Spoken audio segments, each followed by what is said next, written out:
विद्यार्थी मित्रांनो, आज आपण शिकणार आहोत नफा तोटा ट्रीटनुसार एका वस्तूची खरेदी किंमत 600 रुपये आहे व विक्री किंमत 480 रुपये आहे, तर शेकडा तोटा किती? चला तर मग आपण सूत्र बघू. खरेदी किंमत वजा विक्री किंमत बरोबर तोटा. खरेदी किंमत किती आपली 600 रुपये वजा विक्री किंमत किती 480 रुपये. तोटा किती झाला आपल्याला? 600 वजा 480 किती होत्या? 120 रुपये. मग काय करायचं? 120 मग काय करायचं? फरक गुणिले 100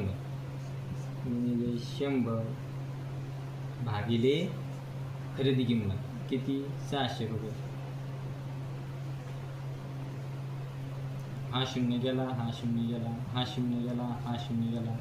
6 1 6 6 2 12 20%.